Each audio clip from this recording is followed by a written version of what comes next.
الحمد لله والصلاة والسلام على سيدنا محمد وعلى آله وأصحابه أجمعين. الحمد لله والصلاة والسلام على سيدنا محمد وعلى آله وأصحابه أجمعين. أما بعد فأعوذ بالله من الشيطان الرجيم. بسم الله الرحمن الرحيم. إن الدين عند الله الإسلام.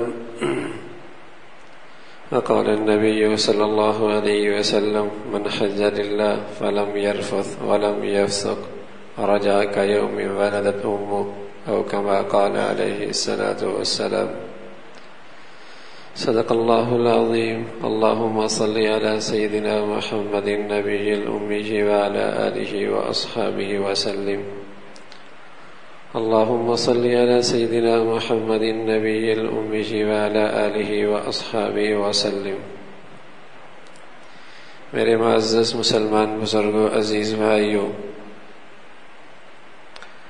اور امت مسلمہ کے مقدس ماں اور بہنوں،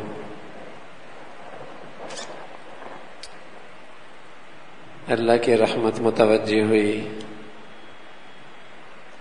کہ اللہ رب العزت نے آپ حضرات کو اپنے دربار پہ بلانے کا فیصلہ فرمایا ہے. پتہ نہیں کس کی کون سی نیکی قبول ہو گئی کہ اللہ کی رحمت متوجہ ہو گئی. جسے اللہ در پہ بلا لیتا ہے، پسند فرما لیتا ہے، ہاں وہ تو بڑا ہی خوش نصیب بن جایا کرتا ہے. تو یقیناً بڑی نصیب کی بات ہے کہ اللہ نے آپ حضرات کا انتخاب فرما لی. آؤ میرے در پہ، تمہیں میں نے اپنے در کے لیے منتخب کر لیا. اللہ کرے دل کی گہرائیوں میں اس کی ہم خوشی محسوس کریں.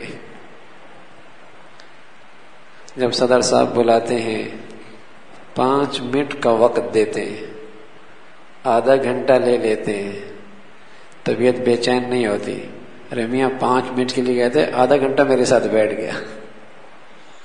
گورنر صاحب نے وقت 10 منٹ کے لیے دیا تھا، لیکن آدھا گھنٹہ میرے ساتھ بیٹھ گیا. کیا مطلب؟ ملاقات کو اعزاز سمجھا ہے، اپنے پاس بلانے کو اپنے لیے اعزاز سمجھا ہے تو خوشی ہوتی ہے. اللہ کرے ہم اس خوشی کو دل کے گہرائی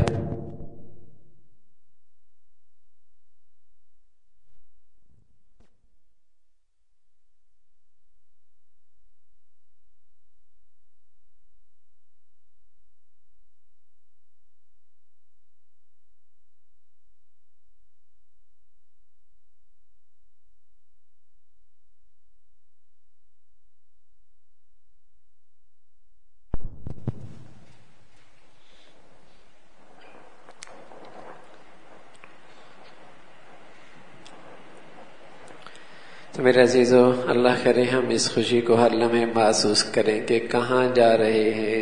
اللہ کے دربار پہ. کس نے بلایا ہے؟ مولا نے بلایا ہے. اس خیال میں بھی مزہ آئے، اوہو پھر تو یہ سفر بڑا قیمتی بن جائے گا، پھر تو یہ سفر بڑا قیمتی بن جائے گا کہ اس کے تصور سے بھی مزہ آنے لگ جائے، اس کے خیال سے بھی مزہ آنے لگ جائے. حضرت پوری رحمۃ اللہ علیہ ایک ہمارے بزرگ گزرے ہیں، بس اوقات عصر کے بعد چہل قدمی کیا کرتے تھے. چہل قدمی تو قرآن کی ایک آیت پڑھتے پڑھتے پورا یہ وقت مغرب کا، عصر سے مغرب کا لذت لیتے لیتے گزر جاتا. وَسَقَاهُمْ رَبُّهُمْ شَرَابًا طَهُورًا. اللہ خود اپنے ہاتھوں سے انہیں شراب طہور پلائے گا.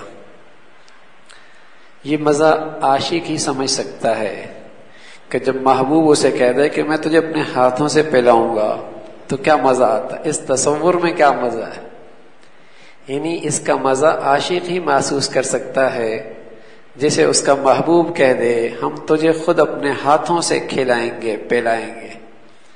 ہاں تو یہ عاشق ہی محسوس کرتا ہے جسے محبوب یہ کہہ دے آؤ ہم تمہاری ملاقات کرنا چاہتے ہیں، آؤ ہم تمہاری ملاقات کرنا چاہتے ہیں. تو اس تصور میں بھی ایک مزہ آئے، اس خیال میں بھی ایک مزہ آئے. کس نے بلایا؟ میرے محبوب نے مجھے بلایا. تو میرے عزیزو یہ سب نصیب کی باتیں ہیں. وہاں جانا تو سچی بات یہ ہے کہ پیسوں کے بل بوتے پہ کوئی نہیں جاتا، دولت عہدے کی بنیاد پہ کوئی نہیں جاتا، وسائل دنیا کی بنیاد پہ کوئی. کتنے ہیں ساری دنیا کی خاک چھانی ہے لیکن رب کے در پہ نہ جا سکے اب تک. کتنے ہیں، کتنے جنہوں نے زندگی میں ساری دنیا کی خاک چھانی ہے لیکن نہیں نصیب جاگے کہ وہ اللہ کے در بھی پہنچ جاتا، ہاں، اور یوں ہی دنیا سے چلا گیا. کتنے ہیں؟ تو یہ تو نصیب کی بات ہے. اللہ کرے ہمیں اس سفر کی اللہ قدر نصیب فرما دے، ہاں، اس کی برکتیں نصیب فرما دے. تو بہت بڑا عمل ہے حج. پیارے نبی تشریف فرما تھے. ایک شخص آیا، بڑے ہی سفید کپڑے پہنے ہوئے، صاف ستھرا لباس، جسم پہ گرد بھی کوئی نہیں. آپ علیہ الصلوۃ والسلام کے قریب ہوا، زانوں سے زانوں ملا لیے. صحابہ کہتے ہیں ہم بھی حیران ہیں اس شخص پر، دیکھنے میں اجنبی لگتا ہے اس لیے کہ ہم میں سے کوئی اسے جانتا نہیں. یہاں کا ہوتا تو جان پہچان ہوتی، لیکن لباس سے یہاں کا لگتا ہے اس لیے کہ سفر کے اثرات کوئی نہیں، گرد کوئی نہیں کپڑوں پہ. ہم اسے بڑے حیران نظروں سے دیکھ رہے، کون آ گیا یہ، اور اتنا بے تکلف پیارے نبی کے ساتھ یوں بیٹھ گیا. آتے ساتھ ہی اس نے ایک سوال کیا، مل ایمان، ایمان کیا ہے؟ یا رسول اللہ مل ایمان، ایمان کیا ہے؟ پیارے نبی نے فرمایا ان تؤمن باللہ وملائکتہ وکتبہ ورسلہ والیوم الآخر والقدر خیرہ وشرہ من اللہ تعالی والبعث بعد الموت. پیارے نبی نے ساری ایمانیات گنا دی. اللہ پر ایمان، رسولوں پر ایمان، ملائکہ پر ایمان، کتابوں پر ایمان، آخرت کے دن پر ایمان، مرنے کے بعد کی زندگی پر ایمان. ان سب کا نام ایمانیات ہے. یہ ایمان ہے. ان ایمانیات پر ایک نبی کے لیے بھی ایمان لانا ضروری ہے اور ایک ہم جیسے گناہ گار بندوں کے لیے بھی ایمان لانا ضروری ہے. یہ تو ضروری ہے. ان میں سے کسی ایک پر بھی ایمان نہیں ہے تو ایمان نہیں ہے. اس میں تو سب برابر ہیں. جو نبی کے لیے ہے وہ ایک امتی اور گناہ گار کے لیے بھی ہے، گناہ گار مسلمان کے لیے. ایک اور چیز بھی ہوتی ہے، ایک اور چیز، وہ ایمان کی کیفیت ہے. ایمان کی کیفیت ہے. وہ کیا ہے؟ وہ بڑھتی ہے، وہ بڑھتی ہے، وہ گھٹتی ہے. وہ اتنی بڑھتی ہے کہ پیارے نبی فرمانے لگے لو وزن ایمان و ابی بکرین ما ساہری امہ لرجح ایمان و ابی بکرین. ایک طرف صدیق کا ایمان رکھ دیا جائے اور ایک طرف ساری امت کا ایمان رکھ دیا جائے تو صدیق کا ایمان سب پہ بھاری ہے. ہاں، ایک یہ ایمان، ایمان کی کیفیت، ایمان کا نور، ایمان کی روشنی، یہ ایک الگ چیز ہے. یہ بڑھتی بھی ہے، گھٹتی بھی ہے. اتنا ایمان بڑھتا اتنا ہے کہ پیارے نبی کہنے لگے عمر، عثمان و علی، سارے صحابہ، تابعین، صلحاء، علماء، فقہاء، محدثین، اس امت کے سارے ایمان والے اکٹھے ہو جائیں. ان کا ایمان ایک طرف، اکیلے صدیق کا ایمان ایک طرف. سبحان اللہ، اتنا بڑھیا ایمان کی روشنی کہ سب پہ بھاری ہو جائے. کیا ایمان ہوگا؟ ایک یہ ایمان ہے، ایک یہ ایمان. ایک ایمانیات ہیں جس پر سب کے لیے ایمان یکساں لانا ضروری ہے، نبی کے لیے بھی، امتی کے لیے بھی. تو اس آنے والے نے سوال کیا کیا ایمان ہے؟ تو آپ نے ایمانیات بتائے. اس آنے والے نے کہا صدقت، آپ نے سچ کہا، آپ نے صحیح ایمانیات بتائی۔ اسی طرح ایک ایمان کا نور ہے میرے عزیزو، اس کی بھی کچھ علامت ہوتی ہے، اس کی بھی کچھ علامت ہوتی ہے کہ پتہ نہیں ایمان کا نور ہے بھی یا نہیں۔ ایک شخص حضور کی خدمت میں آیا، کہنے لگا یا رسول اللہ مل ایمان، مل ایمان، کوئی ایمان کی ایسی علامت بتائیں کہ میں بھی دیکھ سکوں کہ میں ایمان والا ہوں بھی صحیح کہ نہیں، ایمان کی روشنی ہے ہی کہ نہیں، یا مردم شماری کا صرف مسلمان رہ گیا، یا میرے ابا اماں نے صرف مسلمانوں کسی چند رسمیں رکھ لی، میرا نام مسلمانوں کا سا رکھ دیا، یا دنیا مجھے ایمان والی سمجھتی ہے۔ کوئی مجھے ایسی علامت بتائیں کہ اس گھڑی سے پہلے پہلے جہاں کھڑے کھوٹے کی پہچان ہونے والی ہے، جہاں اندر کی بات باہر آ جائے گی، وَحُصِّلَ مَا فِي الصُّدُورِ،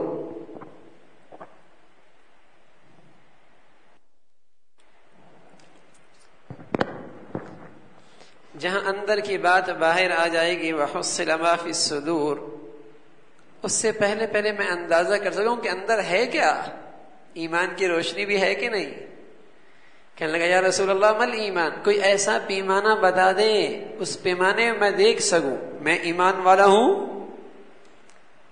کوئی ایسا آئینہ دکھا دے میں اپنی ایمانی زندگی اس میں دیکھ سکوں کہ ہے کہ نہیں۔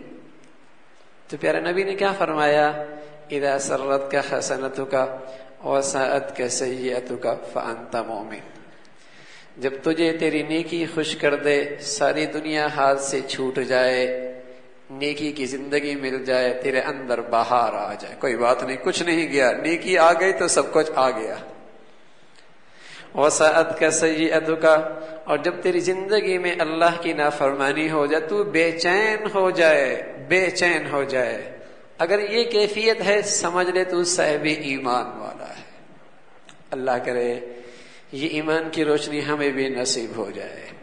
ہاں ہاں میرے عزیزو، جب آنکھوں میں روشنی ہوتی ہے، آنکھوں میں روشنی ہوتی ہے تو گھر میں چھوٹا سا سانپ بھی آ جائے، چھوٹا سا بچھو بھی آ جائے، آگ کی چھوٹی سی چنگاری بھی میرے بستر پہ آ جائے تو بے چینی ہوتی ہی نہیں ہوتی، اس لیے کہ آنکھوں کی روشنی دیکھ رہی، ہلاکت ہے اس میں، ہلاکت ہے اس میں، یہ چراغ، یہ شعلہ بھڑکے گا، گھر جل جائے گا، یہ سانپ کا بچہ کاٹے گا، کسی کی جان لے لے گا، یہ بچھو بھی کسی کی جان لینے کا ذریعہ بنے گا۔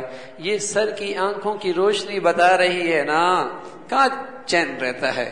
کوئی صاحب ایمان ہو اور کسی کو اللہ دل کی آنکھوں کی روشنی دے دے، ایمان کی روشنی دے دے، وہ کہاں پھر اپنے گھر میں گناہ برداشت کر سکتا ہے، پھر کہاں وہ اپنے فیکٹری میں گناہ برداشت کر سکتا ہے، پھر وہ کہاں اپنے دفتر میں گناہ برداشت کر سکتا ہے، پھر وہ کہاں اپنی اولاد میں گناہ برداشت کر سکتا ہے، پھر وہ کہاں اپنی زندگی میں گناہ برداشت اگر اس کی آنکھیں ہیں تو نہیں برداشت کر سکتا۔ جیسے ایک باپ اپنے بیٹے کو سانپ میں لپٹا نہیں دیکھ سکتا، ایک صاحب ایمان اپنے بچے کو گناہوں میں لپٹا نہیں دیکھ سکتا، جیسے ایک شوہر اپنی بیوی کو گناہوں میں نہیں، اپنے سانپ اور بچھو کے درمیان نہیں دیکھ سکتا، اسی طرح ایک صاحب ایمان شوہر اپنی بیوی کو گناہوں میں نہیں دیکھ سکتا، جیسے ایک بہنا اور بیٹی اپنے باپ اور اپنے بھائی کو جسے کہیں کہ آگ کے اندر نہیں دیکھ سکتی، ایک صاحب ایمان بچی اور بیٹی اور بہنا کبھی اپنے بھائی اور اپنے بیٹے کو گناہوں کی نافرمانیوں کی آگ میں نہیں دیکھ سکتے۔ یہ ایمان کی روشنی ہے۔ تو کہنے لگا یا رسول اللہ مل ایمان، کیسے پتہ چلے گا میری دل کی ایمان کی روشنی ہے بھی یا نہیں؟ خالی رسمن مسلمان ہوں، دنیا مجھے کہتی ہے ایمان والا، اہل ایمان کے محفلوں میں میرا اٹھنا بیٹھنا ہے، پتہ نہیں ایسا نہ ہو کہ جب موت کی گھڑی آ جائے، جہاں کھڑے کھوٹے کی پہچان ہوتی، یہاں تو کوئی پہچان ہی ختم ہو گئی، یہاں تو کھڑا بھی کھوٹا بن جاتا ہے اور کھوٹا بھی کھڑے کا روپ اپنا لیتا ہے، یہاں تو کھوٹ ہے، لیکن ایک دن ہے وَامْتَازُوا الْيَوْمَ أَيُّهَا الْمُجْرِمُونَ، الگ ہو جاؤ، بہت ہو گئی، تم دنیا میں خلط ملط ہو کے رہے، بہت ہو گئی، اب کھڑا کھوٹا الگ ہوگا، اب الگ الگ ہوگا، اب زبان کے بول نہیں چلیں گے، ہاں اب کیا چلے گا؟ وَحُصِّلَ مَا فِي الصُّدُورِ، جو سینوں میں ہے وہ باہر نکالا جائے گا، وہ باہر نکالا جائے گا۔ تو یہ ایمان کی کیفیت ہے، یہ ایمان کا نور، یہ بڑھتا بھی ہے گھٹتا بھی ہے۔ تو اس شخص نے آگ گھٹتا بھی ہے، تو اس شخص نے آگ گھٹتا بھی ہے۔